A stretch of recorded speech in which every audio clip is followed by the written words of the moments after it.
tayo po rin nagagalak. Nandito muli tayo sa bahay ng bahay. Amen! So, dahil po natin tumayo, sinanyahan po natin tumayo, at ihanda ang sarili upang ibigay natin ang pinakamataas na papuri at masama sa ating Diyos. Amen! Hallelujah! Bali mo kaya ka kami muna ng magandang umaga.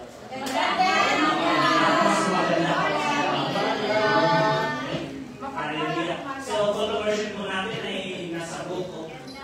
Nasabi ko ng awit, 67 verse 5 to 6. Purihin ka naman ang lahat ng tao. Purihin ka nila sa lahat ng dako. Nang aming mabuti at ang mga lupain, pinagpala kami ni Yahweh, Diyos namin. Hallelujah! Praise the Lord!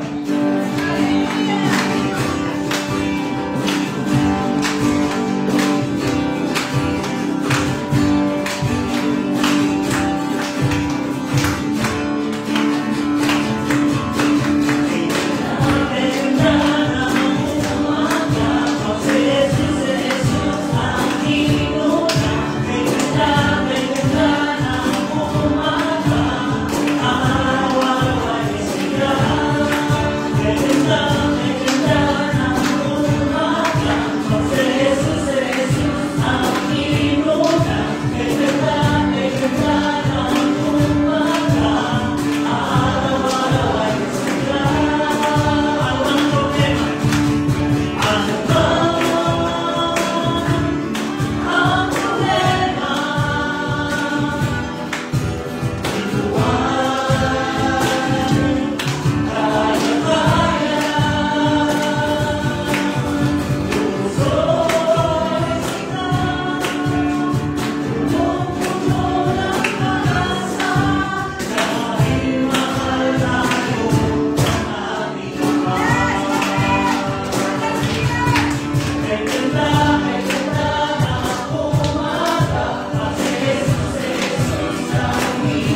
mo kayo ng presensya ng Diyos. Ikaw na ang maghahari ng Holy Spirit. Touch every heart. Yes, I nakapakinig, umaawit sa iyo. Matamis na pangalan ng Diyos. Lord, inaalala namin ang salita ng Panginoon. Ano man ang nangyari sa amin, Panginoon, kahit nakuha namin ang lahat dito sa mundong ito, Panginoon, kung masira ang aming buhay, Panginoon, useless ang lahat, Panginoon. Lord, itanim mo sa aming puso, Panginoon, na ikaw ang magiging yaman namin, Panginoon. Amen. Mawala mo sa amin ang lahat, Panginoon, na ikaw, Diyos. Hallelujah. Turuan mo ang puso namin, Panginoon, na ikaw lamang, O Diyos, ang aming ituturing na yaman. Yes, Jesus. Lord, kami pinagpapakumbaba, hindi ko namin kaya, Panginoon, wala namin kasama, O Diyos. Hindi namin ito kaya, Panginoon, kung hindi mo kami i-empower na ng banal na Espiritu Diyos. Not by might, nor by power, but by the Spirit. Makamtan mo ang lahat ng yaman sa mundo. Makamit mo man pangarapan, ngiti ng puso ko. Kung ako'y malalamig sa'yo at malalayo ang puso, ay di ko pa rin, ay hungkag pa rin ang puso ko. Mapangkan mo man lahat ng yaman sa mundo. Makamit ko man pangarapan, ngiti ng puso ko. Kung ako'y malalamig sa'yo at malalayo ang puso, ay di ko pa rin, ay hungkag pa rin ang puso ko. Ikaw ang yaman, Diyos. Ikaw ang yaman na hangad, ang pangarap sa sapat, Panginoon. Panginoong Jesus, ikaw ang yaman na hangad, ang pangarap sa sapat, Panginoon. Panginoong Jesus, higit sa yaman ng mundo, higit sa luhan, inang ito. Ikaw ang nais ko, ang tanging nais ko. Ikaw ang yaman ko, Panginoon.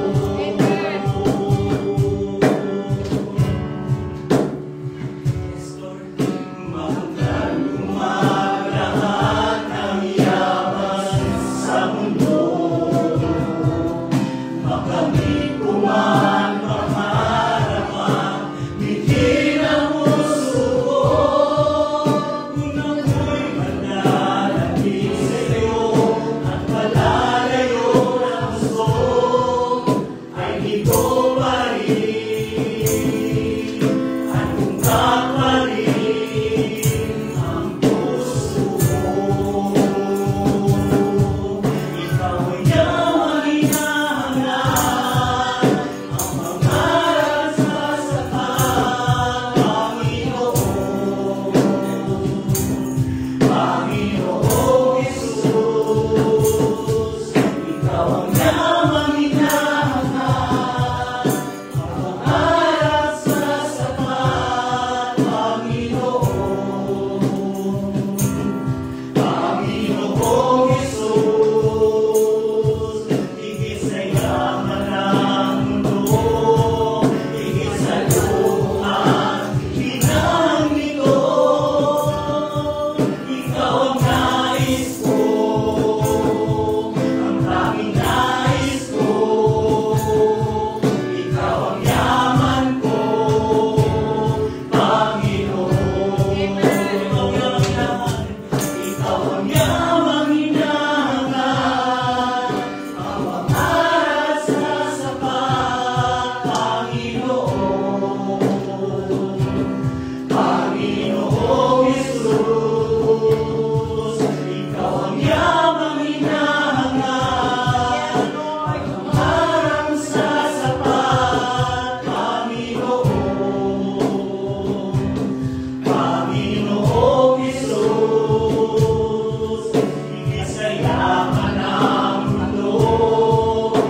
Kaya Panginoon, tunay na ikaw ang Diyos ng himala.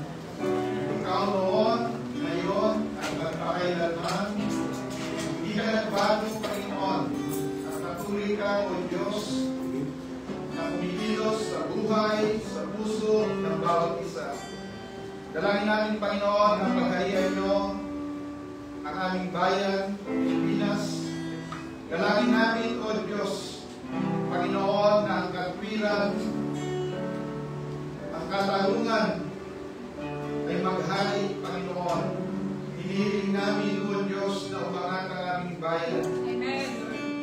Na ang pamahalaan ay luminis, O Diyos. Yes, Ang mga mamamayan ay bulag. Hinihiling namin ang Ebanghelyo ay maipahayag ng malaya ang mga tao makakilala sa iyo, O Diyos. Dinadalangin din namin ang lugar na ito, ang Taiwan. Dinadalangin namin ang kanyang kalayaan, ang kanyang kaunlaran. Hinihiling din namin, Panginoon, na ang Ebanghelyo, Panginoon, ay maipangaral sa bawat tao na narito, na naghahanap buhay at namumuhay sa Taiwan. Panginoon, sa umaga ito, O Diyos, sa bawat gawain, Panginoon, na iaalay kung saan si Kristo ay pinapangaral, dalangin namin ang iyong mapagpalang kamay.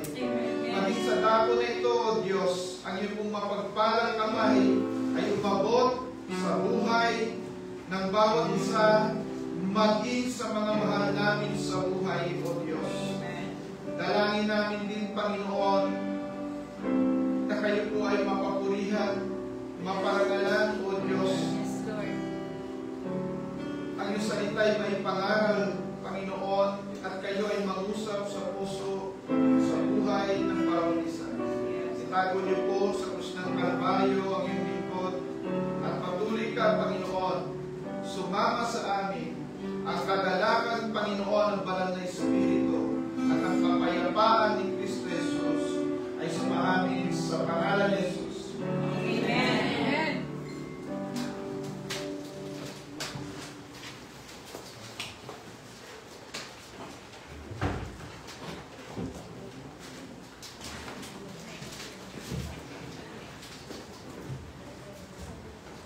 The scripture reading is written from the book of Acts, chapter 26, verse 19 to 23.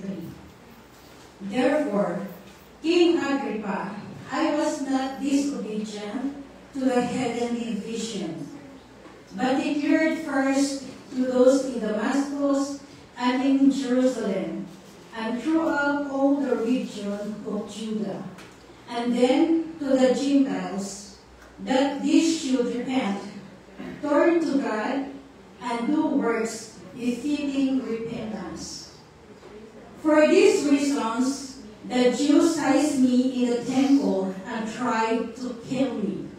Therefore, having obtained help from God, to this day I stand, witnessing both to small and great, saying no other things than those which the prophets and Moses said would come, that the Christ would suffer, that he would be the first to rise from the dead, and would proclaim light to the Jewish people and to the Gentiles.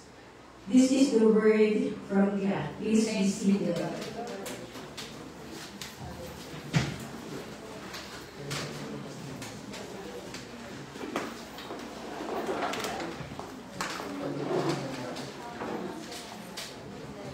Morning po sa ating lahat. Morning po. Sa mga ibang boses dahil sa klima, welcome po. Salamat sa Panginoon sa patuloy niyang paggabay sa atin. Salamat sa Panginoon na tayo po ay kanyang sinamahan. At salamat din sa Panginoon na siya pong kumakaingat at nagsusustain sa atin. Maraming bagay na pwede tayong pagpasalamat sa Diyos. Kukulangin siguro ang oras upang isa-isahin yun. So tayo po ay magpapatuloy sa pag-aaral sa Book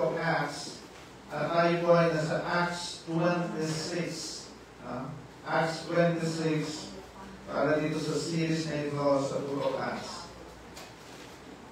So, pinagkata natin itong obedient to heavenly vision. Maaaring marami sa atin ang pasaway nung bata tayo, o maaaring namang iba sa atin ay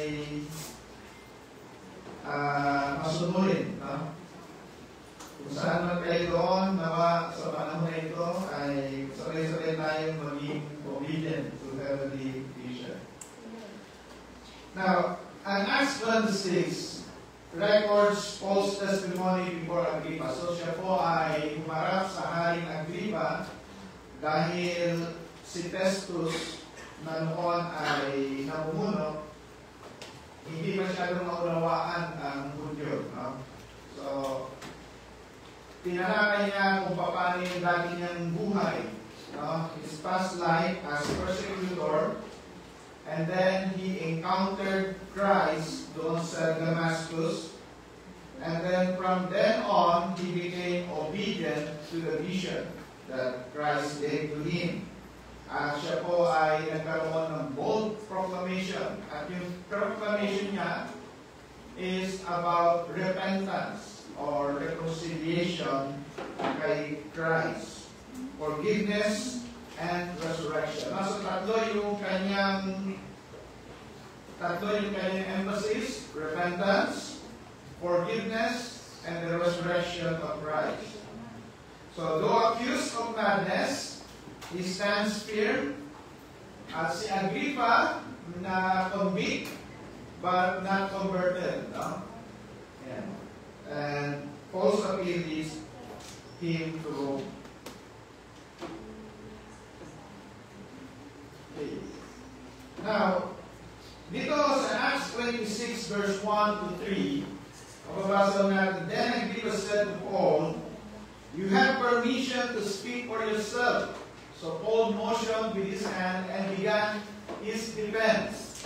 Sabi niya rito, "King Agrippa, I consider myself fortunate to stand before you today as I make my defense against all the accusations of the Jews. And especially so because you are well acquainted with all the Jewish customs and controversies. Therefore, I beg you to listen to me patiently." Now, tingnan mo natin, no? Pwede ko rin ba sabihin yung sinasabi ni Paul? I beg you to listen to me patiently. Okay ba yan? Okay. Yeah. I beg you to listen to me patiently. Medyo mahaba pa ito kasi. Pero mas maganda ng buo kaysa sa atin. So please be patient and listen. Okay. So tingnan natin yung overview of Acts 26. How Paul testified with courage. Okay. So, tinalakay niya, kaharap niya si King Agrippa. Si King Agrippa, siya po ay Hudyo, no? At alam niya yung custom, alam niya yung tradition, alam niya yung pinanggagalingan, alam niya yung nangyari kay Jesus Christ. So, alam niya yon, no? At isa yun sa maganda na siya po ay iniharap, hindi lamang kay Festus, kundi kay Agrippa. Kaya tingnan natin yung kanyang tinalakay. First is his past religious zeal and persecution. So, very zealous siya at naging persecutor siya. So, in Acts 26, 4-11, nirecount niya yung kanyang pagiging Pharisaic o pagiging Pharisee. No, it is Pharisee among Pharisee. At yun po yung kanyang upbringing. At kinonfess niya na kasama siya sa pagpe-persecute sa mga mananampalataya. At hindi lang siya kasama, siya po yung namumuno para ikulong, para hulihin yung mga Kristiyano. No? At maging sila ay patayin. At unang-una nga doon ay yung nangyari kay Stephen. At sabi nun sa verse 9, bakit niya sinabi yun? I myself was convinced that I ought to do many things in opposing the name of Jesus. Siya po ay oposisyon No? Nasa opposition siya. Ino-oppose niya yung pangangaral kay Jesus. At sabi niya doon sa 1 Timothy 1 verse 13, I was once a blasphemer and persecutor. Alam niya kung saan siya nanggagaling. Ito ho ay nagpapatuto siya doon sa hari at sa ibang mga pinuno. Okay? And then sa Galatians 1 verse 13, ang sabi doon, you have heard of my former way of life in Judaism. No? So hindi naman po ito nakatago. Kilala siya. Kilala siya as blasphemer and persecutor. Okay. Pangalawa, pagkatapos niyang sabihin yung dati niyang buhay, sinabi naman niya paano niya na-encounter si Jesus. Okay. In Acts 26 verse 12 to 18, described din po yung kanyang dramatic conversion, no, sa road to Damascus. Siya po ay naroon sa road ng Damascus, papunta siya upang hulihin ang mga Kristiyano, upang sila ikulong at kung maaari ay patayin. No? At doon siya naka-encounter kay Jesus. Lahat po tayo merong encounter sa Panginoon. No? Nagkaroon tayo ng personal encounter. Ito po yung encounter ni Paul sa Panginoon. Doon sa encounter na yun, from the very start, Jesus commissioned him to preach to the Gentiles, turning him from the kingdom of darkness into the kingdom of light. Alam niyo po, ganyan po yung istorya natin. Iba-iba man yung ating encounter sa Panginoon. Meron sa atin siguro na encounter natin ng Panginoon nung bata tayo. Ang iba ay na-encounter natin ng Panginoon habang nalilito tayo o nung tayo kabataan. Pero meron tayong babalikan na isang araw, isang pagkakataon na tinanggap natin ng Panginoon. Yan po yung encounter natin. At kung hindi pa man ninyo natatanggap ang Panginoon bilang Panginoon at tagapagligtas, ito yung araw ng kaligtasan, hindi dahilan o hindi aksidente na dinala ka ng Panginoon dito. In Acts 26 verse 15, sabi doon, I am Jesus whom you are persecuting. Nagpakilala ang Panginoon sa kanya. And then sabi doon sa 17:18, I am sending you, no? Para to open their eyes. So si Paul ay sinend ni Jesus Christ para sa mga hintil. From the very start, alam niya yung kanyang calling, alam niya yung kanyang panawagan na siya ay tinatawag hindi sa mga Hudyo, kundi sa mga hintil. No?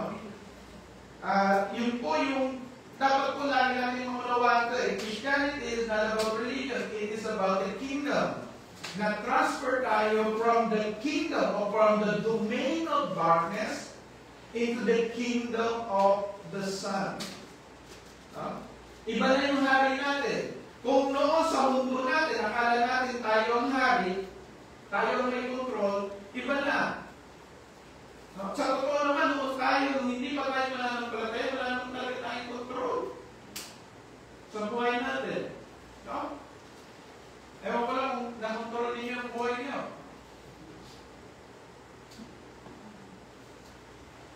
Sino sa inyo ng bata kayo hindi isang beses hindi kayo napingot. Kung hindi kayo napingot, congratulations. So his encounter with Christ. Alam niyo po, ganun po tayo, no? Pangatlo, no? His obedience and message. In Acts 26, 19 to 23, Paul declares his obedience to the heavenly vision. He preaches repentance, light to the Gentiles, and the resurrection, all in line with Moses and the prophets. Na yung isinulat doon sa Old Testament ay now fulfilled kay Jesus. Jesus is the fulfillment ng prophecy. No? Sabi doon, Acts 26 verse 19, I was not disobedient to the heavenly vision. Alam niyo po yung pangangaral ng salita ng Diyos, pagbabahagi ng yung testimony is a heavenly work. Bakit po? Kasi yung gospel, ito po yung power ng God to salvation. Amen. No? Heavenly po siya. Hindi po siya hanggang dito lamang sa lupa. Siya po ay pang walang hanggan. Okay. Sabi na sa Romans 1 verse 5, through Him we receive grace and apostleship to call all the Gentiles. Ito po si Paul, nasasabi, through Jesus Christ, no? Natanggap niya yung biyaya ng Diyos at natanggap niya yung panawagan ng Diyos. At doon sa Isaiah 42:6-7, ito po ay fulfillment na siya po ay tinawag upang maging liwanag sa mga hentil. Okay, so sinabi niya na, no, yung kanyang task, yung kanyang mission, yung kanyang life mission, yung kanyang purpose. And hindi po siya naging disobedient doon. Part 4, makikita natin dito, in-interrupt siya ni Festus, no? In-interrupt siya ni Festus, and then response si Agrippa. In Acts 26, verse 24-29, Festus accuses Paul of being insane. Oh, ikaw ay nawawaliw na! Habang siya po ay nagbabahagi kung paano niya nakilala ang Panginoon, sinabihan siya na siya ay nababaliw na. Sino sa inyo nakaranas ng gano'n? Na nung kayo ay nakakilala sa Panginoon, at nasabihan kayo, ano ba? Nababaliw ka na, hindi mo ba alam na kanutuluan natin, tayo ay nakapandado, tayo ay nakasarado, tayo ay nakapanda, at yung susi ng panda tayo ay tinapo, no? Nasabihan na pa kayo ng gano'n? Di ko alam. Mamaya na lang, kwento sa akin. At ang sabi ni Agrippa, do you think that in such a short time, you can persuade me to be a Christian? Alam niyo po, si Paul, makikita natin dito, nakikita niya yung opportunity. Dahil sa totoo lang, itong si Agrippa, hindi niya nakikita na malapit na siyang kunin ng Lord. At binibigyan siya ng panahon at pagkakataong manumbalik sa Panginoon. Okay? Ito pong hari na ito. No? Alam niyo po, tuwing nakarinig ang tao ng gospel, ito po ay sign at nagsasabi, maigli lang ang buhay mo anytime, maaari mong kaharapin ng Panginoon at habang buhay ka pa, maghanda ka sa pagharap mo sa Panginoon. Bakit po ay part ng gospel proclamation? No? Sabi ron sa 2 Corinthians 5:11, since then we know that what it is to fear the Lord, we try to persuade others. Ano sabi niya ron? We try to persuade. So si Paul, he tried to persuade Agrippa, he tried to persuade Festus, he tried to persuade his accusers. Kahit yung mga Hudyo na nag-akusa sa kanya, ginawa yung platform, yung naroon siya sa korte para marinig yung kanyang testimony. No? Tingnan niyo po si Paul. Inaakusahan siya, pwede niya sabihin, kayo talaga, mga Hudyo kayo, hindi niyo ba alam, ganito kayo, ganyan kayo. Pwede niya sabihin yung mga kahilangan ng Hudyo. Bakit? Dahil siya po ay Hudyo ng mga Hudyo. Parisi sa mga parisi, kabisado niya yung Torah. Kabisado niya yung first 5 books of the Bible. Kaya niya gawin yun. Pero hindi niya ginawa. Ang binanggit niya, ano ang dati niyang buhay, paano niya na-meet si Jesus Christ, ano ang kanyang mission, at ano ang kanyang message. Nakuha niyo po? At makikita natin dito, hindi niya pinagtatanggol sa sarili niya eh. In the midst of accusation, makikita natin si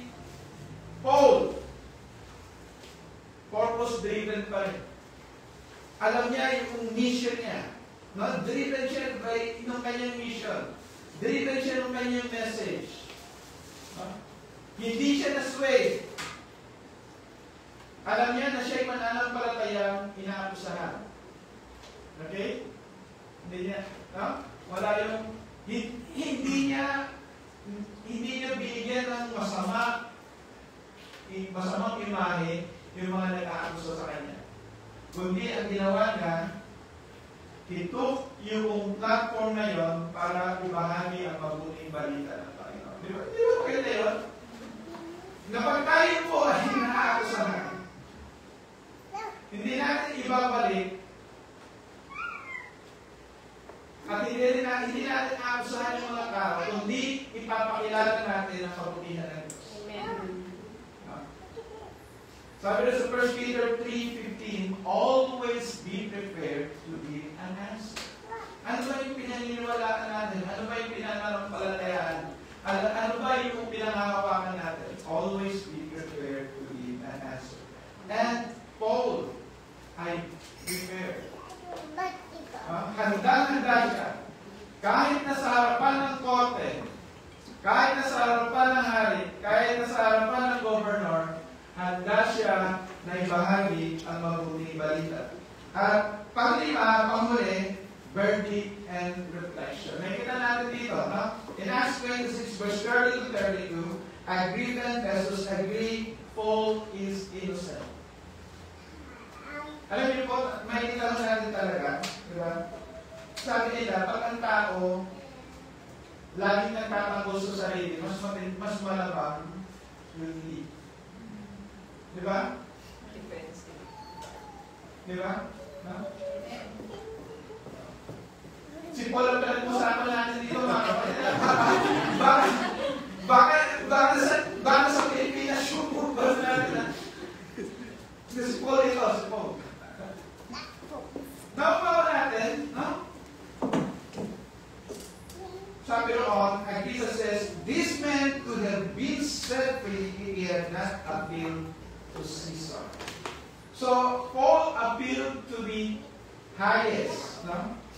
Na authority during that time at yung po ay sa Caesar. Bakit kaya? Dahil the same pa rin ang kanyang mensahe. Yung mensahe ng Ebanghelyo, yung gospel message, he wants to proclaim in the front of Caesar. Amen? Amen. Nakuha natin, yun po yung ano eh. Kaya kung tayo man ay naakusahan at tayo man ay dadalhin doon sa pinakahayas, ano, yun po yung magandang panahon na mailinis natin yung ating sarili. Kasi recorded yun at nasa proseso. Sabi doon sa Acts 23 verse 11, take courage, you must also testify in Rome. Si Jesus Christ, kinakausap si Paul. Take courage, you must also testify in Rome. Alam niyo po sa Biblia, maraming pagkakataon na sinabi, be courageous. Alam niyo po, pag sinabihan tayo ng be courageous, ibig sabihin may matinding labanan. Yes. Amen. Pag sinabihan tayo ng be courageous, minsan nagpapay tayo, Lord, kalog nyo na yung pagpamala ko. Kasi sabihin ng Panginoon, be courageous.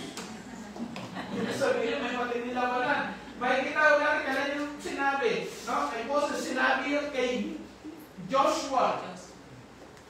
Kailan sinabi ng Panginoon ng be courageous kay Joshua?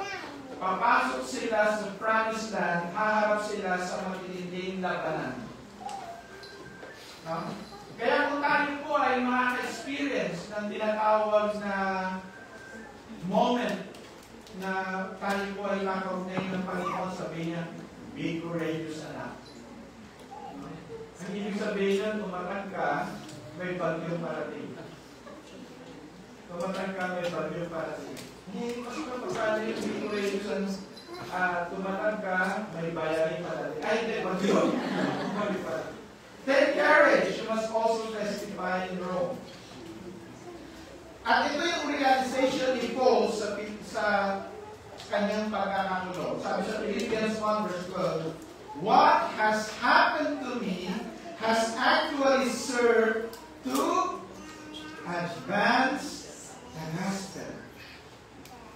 Yung pagkakakulong ko, yung pagka-persecute sa akin, yung pagkaharap ko doon sa mga korte, what has happened to me serve to advance the gospel. No? Eh, gusto pa ba niyo, meron akong, nagkaroon ng problema ang aking pamilya, nagkaroon ako ng matinding suliranin. Pag mananampalataya ka, alam mo yung vision na binigay sa inyo ng Panginoon, alam mo na meron kang mission, yung mga nangyayari sa iyo will serve to advance the message of God. Amen. Bakit po? Kasi hindi na lamang nabasa mo, hindi na lamang narinig mo, kundi naranasan mo. Amen? No? Nararanasan po natin yung mga matinding pagsubok. Bilang mananampalataya, dapat makita natin ito sa lens ng gospel. Na whatever na nangyayari sa atin will advance yung cause ng God. Okay? So, tapos na po. Yung kwento. Punta mo tayo sa mensahe. Ito po yung message. Tapos na po yung introduction. Bigyan niyo po, sabi ko nga sa umpisa kanina, katulad niyo po, be patient. Amen. Be patient. So let us have a closer look at Paul's account of his obedience to the vision given by Christ. Let us look closer. Sabi na sa verse 19, so then King Agrippa, I was not disobedient to the vision from heaven. He remained obedient to the vision.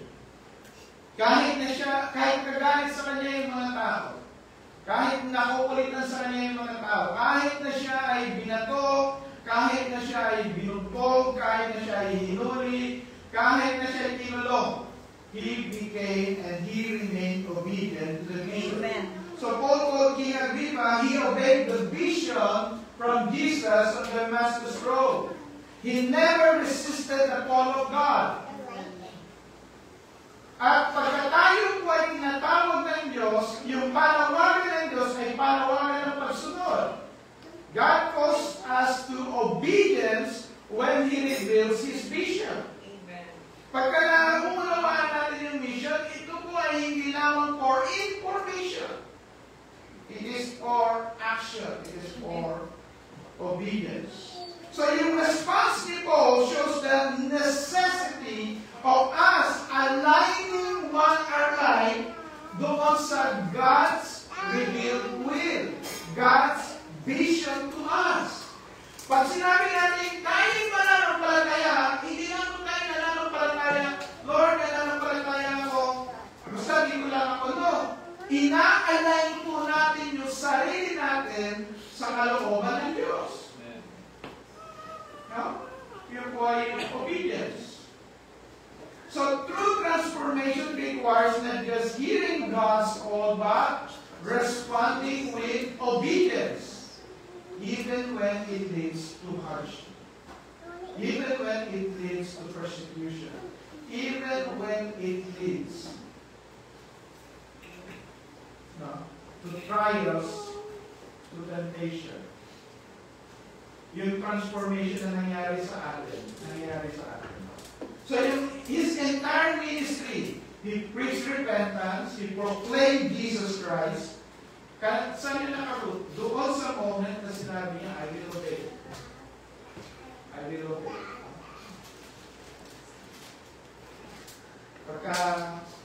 Kasi yung trust and obey nila ang kanta, diba?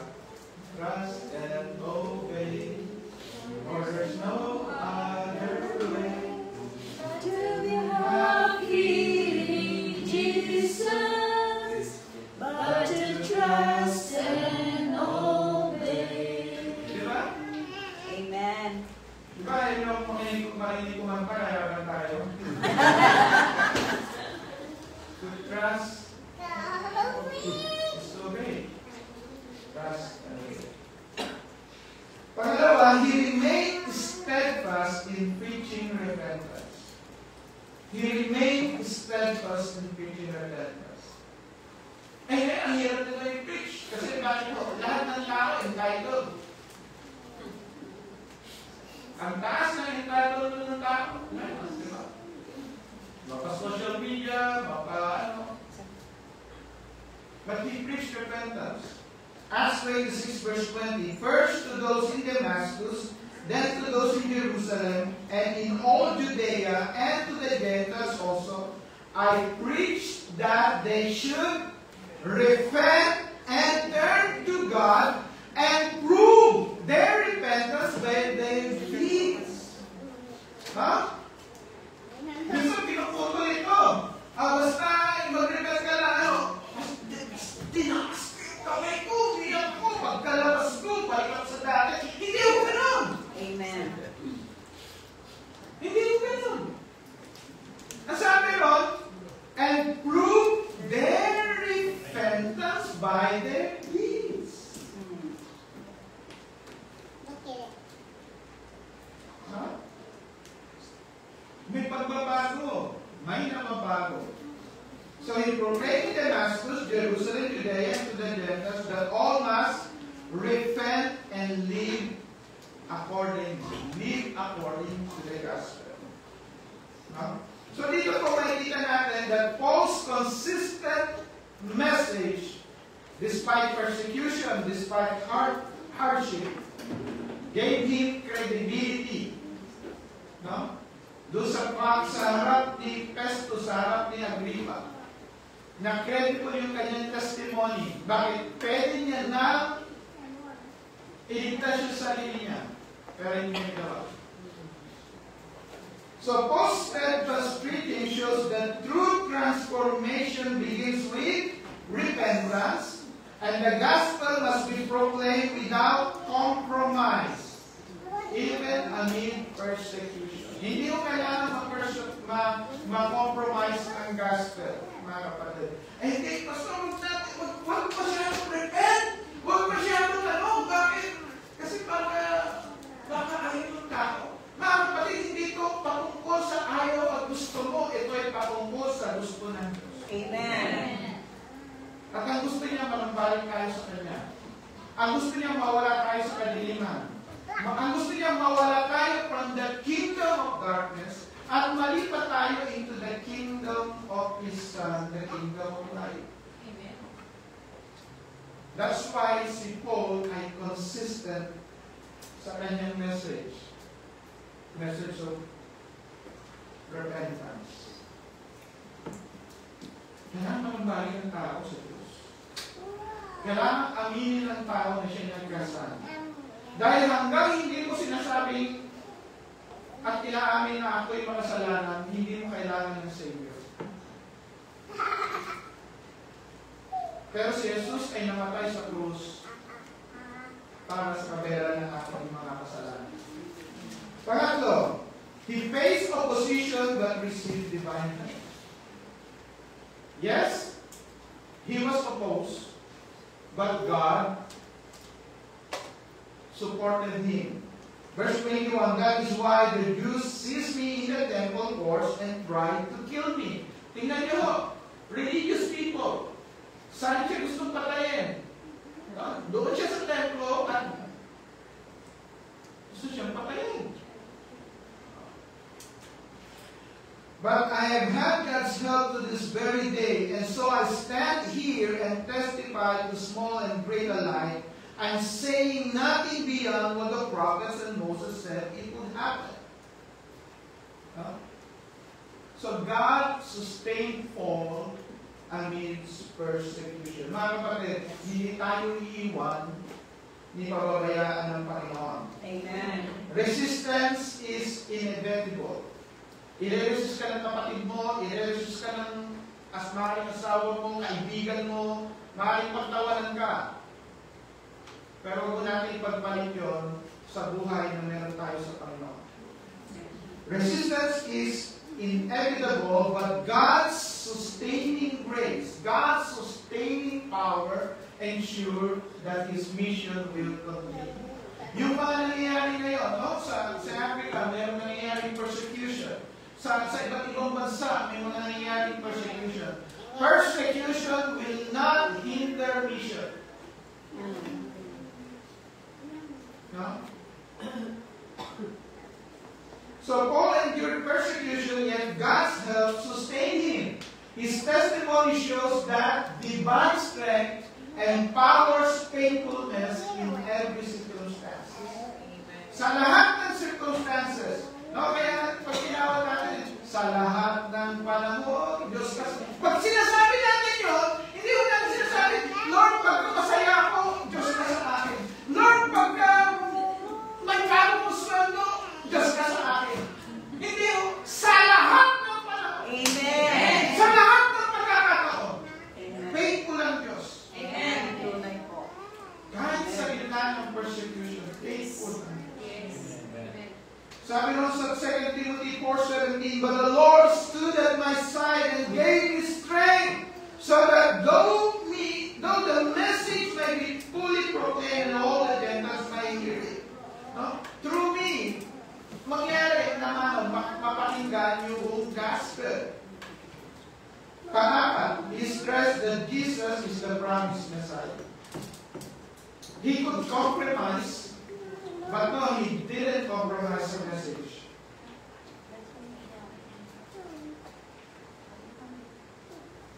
Acts 26 verse 23, that the Christ would suffer, and as the first to rise from the dead, would proclaim light to his own people and to the Gentiles.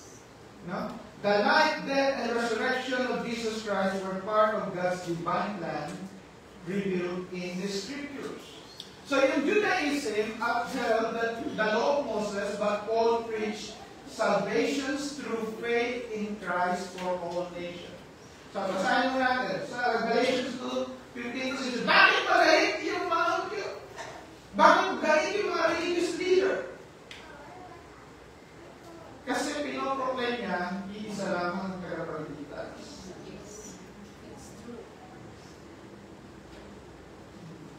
At ito pa, basahin mo natin, we who are Jews by birth and not Gentile sinners, know that a man is not justified by observing the law, but by faith in Jesus Christ. So we too have put our faith in Christ Jesus, that we may be justified by faith in Christ and not by observing the law. Because by observing the law, no one will be justified. Bigyan mo natin. Know that a man is not justified. Hindi pinapatawad ang tao dahil sa kanyang pag-observe ng law. And very controversial yun. Nakuha natin.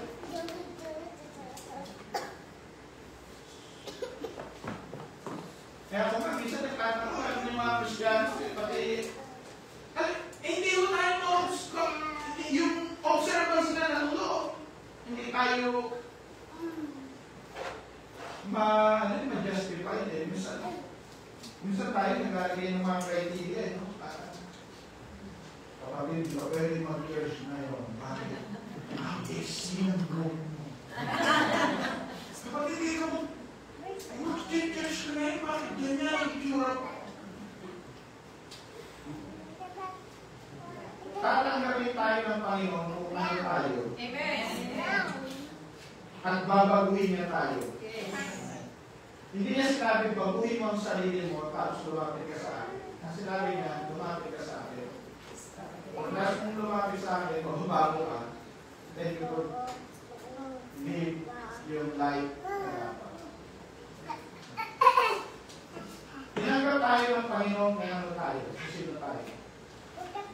Yung mga Hudyo, kaya sila nag-o-oppose kasi hanggang ngayon, ito po yung controversy. No? Hanggang ngayon, actually, hindi nyo siguro nakikita, no? Pero meron yan. At kahit yung mga Kristiyano, no? Maraming Kristiyano, pumunta sa Israel, di ba? Pero doon, yung mga Kristiyano doon ay hindi pa rin naunawaan ng mga hanggang ngayon. At hindi lamang yun. Even yung within the Christian faith, some think na you will be saved by joining a church. You will be saved by taking communion. You will be saved by doing this, by doing that. You will be saved by good works. No. Malinaw po. By faith in Jesus Christ. Amen. By placing our faith in Jesus Christ. In Christ alone. In Christ alone, we place our trust. By observing the law, no one will be justified. Eh bakit kailangan natin yung law? Law points us to Jesus. Dahil hindi natin kaya matupad yun. So dito, sabi sa Romans 3:28, for we maintain that a man is justified by faith apart from observing the law. So the gospel rests on this truth. Jesus' life, death, and resurrection were the divine plan revealed in the Scripture. They show God's faithfulness, that God secure our salvation and give us hope that His promise will never fail. Kaya nga pagka binasa natin kahit doon sa Jude chapter 1 verse 1, nililibyo doon that we are called by God, we are loved by God, and we are kept by Christ. Amen. Christ is the one who is keeping us. Amen. Hindi tayo ang humahawak sa Diyos, tayo ang hinahawakan ng Diyos. Amen. Kasi kung tayo ang humahawak sa Diyos, parang tayo ay nagliligtas sa ating sarili. Hindi. Tayo ay nasa kamay ng Panginoon. Amen. Walang makakaroon agaw sa Agaw.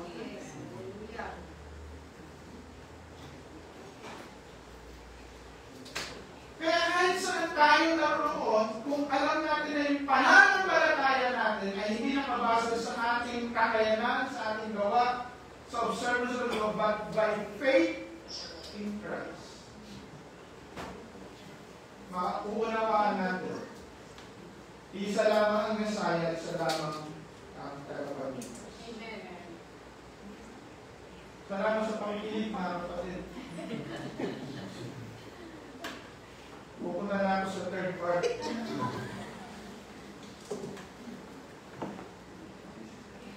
Gusto ba kayo? Pwede ba tayong 30 minutes pa ulit? 1 hour? We maintain that a man is justified by faith apart from observing the law. We maintain. Malinaw na malinaw po yun. Kaya galit na galit ang mga tao, ang mga Hudyo kay Paul. Kaya galit na galit yung religious leader. Bakit? Parang insignificant na sila. Hindi na kailangan dumaan sa kalihan. Pwede nang makadiretso tayo sa Diyos. Alam niyo po, tinanggal ng Panginoon yung barrier. Tinanggal ng Panginoon. Nung siya po ay nakapano sa krus, narip yung naghahati, di ba? Narip. Amen. Nakapasok ngayon tayo sa trono ng kahabagan ng Diyos, sa throne of mercy. Everyone, pwede tayong lumapit sa Diyos by the grace of God dahil sa ginawa ni Kristo Jesus sa krus. At sabihin ng Diyos, okay naman pala mas pwede namin mag-church, pwede na pala ako sa sarili. Hindi mo, pag naunawaan mo yung kaya tayo patuloy, nagpapatuloy, naunawaan kasi natin yan. At nawa, wag po tayong maging disobedient to the vision sa gospel. Mag-maintain po tayo. Tingnan natin yung mga takeaways natin. First and foremost, sabihin mo sa katabi mo, your story matters. First and foremost, your story matters. Your testimony matters. Amen. Bakit? Kasi yung istorya mo yun. Yung istorya ng pagbabago ng Panginoon sa iyo, walang katulad yun. Yeah. Amen. Yung ginagawa ng Diyos sa iyo, ikaw lang ang meron nun. Alam niyo po, we are born original. Amen. Kaya wag po tayong mamatay ng copycat. Original. Unique tayo, bawat isa sa atin eh. Bawat isa sa atin may istorya. Yes. Alam niyo, yun yung kagandahan sa afternoon natin, ang afternoon discipleship class. Lalo na last week. Dahil napakinggan ninyo, bawat isa sa inyo, mayroong istorya, mayroong testimony. At bawat isang testimony, doon magkakamukha, unique to your own. Bakit? Tinawag ka ng Diyos. So like Paul, our testimony can be a powerful tool for the gospel. Pangalawa, speak with boldness. Hindi kailangan malakas. Yung boldness, hindi naman kailangan malakas eh. Yung truth, hindi naman kailangan laksan eh, para masabing truth. Minsan yung maingay, hindi truthful. But don't shy away from sharing Christ, even with skeptics or those in authority. Pangatlo, trust God's plan. Magtiwala tayo ng plano ng Diyos. Even when breakthrough is delayed, God is advancing His mission. Kung yung akala nating delay ay hindi delay pag ang tinitingnan natin ay yung timetable ng Lord. Panghuli, let us obey God's vision. Obedience to God's vision is not optional. Hindi po yan optional. It is the key to fulfill His purpose, His plan, His mission to us. Hindi mo tayo aksidente. Bawat istorya natin ay mahalaga. At nawa maging daluyan tayo ng kaligtasan ng mabuting balita. Yes. Katulad ni Paul, nasa korte siya, pero hinayaan niya na yung kanyang patotoo ng dati niyang buhay, patotoo kung paano niya kilala ang Panginoon, at patotoo kung paano siya ginagamit ng Lord, ang ginamit niya para ipakita at para magampanan niya yung kanyang mission. At ang nakarinig ng gospel, yung hari, yung gobernador, yung mga namumuno, at yung mga mirudo. Huwag tayo nahiya. Dahil hindi natin alam kung sino nakakarinig sa atin. Minsan may kausap tayo, baka yung katabi niya, doon na itatanim yung gospel. Huwag tayo mahiya sa pagbabanggit ng ating mga testimony. Tayo po ay manalangin. Panginoon, dali ng Diyos, awa namin mapagpala. Sa iyo po ay lumalapit kami, O Diyos. Pilihin namin, Panginoon, na samahan niyo po kami. Kahit sa harap, Panginoon, ang mga bagay na hindi namin maunawaan, kahit sa panahon, Panginoon, na may akusasyon or anumang hindi kanais-nais nangyayari sa buhay namin. Patuloy po nawa ang pananampalataya namin, pananalig namin. Kasi mailan sa pangalan po ni Jesus. Amen. Amen.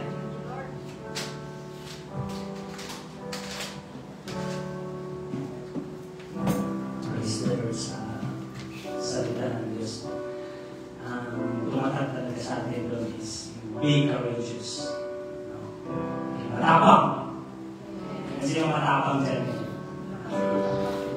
Ang courage, it takes pagkilala sa Diyos. Siya ang pinakalatina. Tingnan mo yung sarili mo na maliit lamang ako. Isa lang akong tulog dito sa mundo. Pero may nagmahal sa akin na pinakalatina sa lahat. And si Paul, hindi niya tinignan na sino na yung mga officer na kanyang nakaharap. Dahil alam ni Paul na mas nakina ang Diyos na kaysa doon sa mga Amen. Ganon din sa buhay natin. Minsan, malaki na tayo sa malaki natin sa sarili natin. Na hindi pa kailangan ng Diyos, minsan ganon tayo. Gagawin ko to kasi ako ang master ng buhay ko. Alalahanin natin sa darating na araw. Tayo po ay haharap sa judgment throne. Kaya lahat ng ating gagawin ay isusulit natin sa Diyos. Tapo man kaya. Kaya wala tayong may tatago sa Diyos. Kaya kilalanin natin hanggang nandito tayo. Kilalanin natin ang Diyos na siya pinakalakitas sa lahat. Maging sa ating sarili, maging sa ating kung meron tayong pinakahawakan. Kaya nung kanta natin kanina, gawin natin yaman ang ating Diyos. Hindi yung kung meron tayo ngayon sa ating buhay. Kung mayroon marami ang pera, praise the Lord. Hindi yan yung yaman, kundi ang Diyos. Mawawala yan. Amen? Hallelujah. Gandahin natin ito. At i-care natin ito sa ating buhay. Hallelujah. Oh Diyos, Ikaw ang tunay na dakila sa mundo. Ikaw ang hari at mahal ng tulad ko. Ginawa mo lahat, pag-ibig mo ay tapat at wagas. O Diyos, wala nang papaglay sa kabutihan mo. Ang ngalan mo'y itataas sa buhay ko. Sundin ang loob mo, ipaigil ang nais mo. Sa lahat ng panahon, Diyos ka sa amin. Sa lahat ng oras, ngayon para sa amin. Panginoong Jesus, purihin ka. Dakilain ka sa buhay ko, aming Ama. O Diyos, Ikaw ang tunay na dakila sa mundo. Ikaw ang haring nagmahal ng tulad ko. Sundin ang loob mo, ipaigil ang nais mo. Sa lahat ng panahon, Diyos ka sa amin. Sa lahat ng oras, ngayon para sa amin. Panginoong Jesus, purihin ka. Dakilain ka sa buhay ko.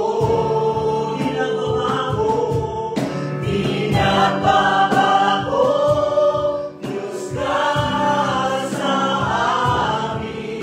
Tanging sandigan, nariyan para sa amin. Panginoong Jesus, maghari ka. Magliwanag ka sa buhay ko, aming Ama.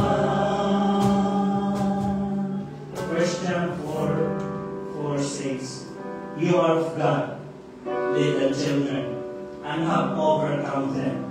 Because he who is in you is greater than he who is in the world. Hallelujah. Purihin po ang